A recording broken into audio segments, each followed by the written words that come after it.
Well, tonight, Frank Gifford is being remembered as a family man, a Hall of Famer, and one of the greatest Giants to ever play the game. Gifford died over the weekend at the age of 84, and Bruce Beck is here now with a look back at his life and legacy.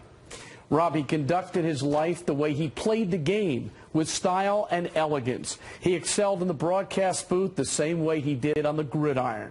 In many ways, Frank Gifford was larger than life. And now that he's gone, he's being remembered as one of the greatest Giants of them all.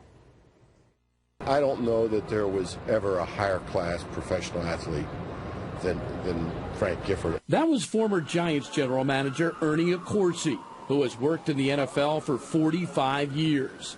He, like so many others, was singing the praises of Frank Gifford today.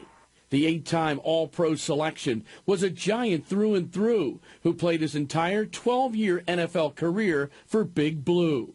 Gifford was also the play-by-play voice of Monday Night Football, teaming with the legendary Howard Cosell and Don Meredith. Pulitzer Prize winner Dave Anderson of the New York Times, who covered New York sports for 6 decades, put Gifford's career in perspective.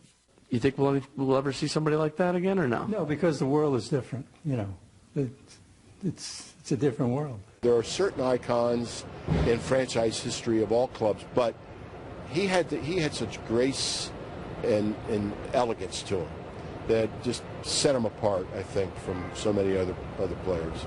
Gifford is part of New York royalty in sports. Now, how many people you want in that is a subjective thing, but he's in there. Kids who didn't see Gifford play can just ask their parents or grandparents about him. That's because his legacy spans generations. And we haven't even mentioned his role as a great family man. To Kathie Lee and all the Giffords, we send our condolences. But as Kathie Lee has said, this is not a tragedy. His life was a triumph. Rob? It certainly was, and we learned so much just hearing about everybody talking about him. Bruce, thanks so much for a look back on Gifford's life and legacy. Just head to our website, NBCNewYork.com.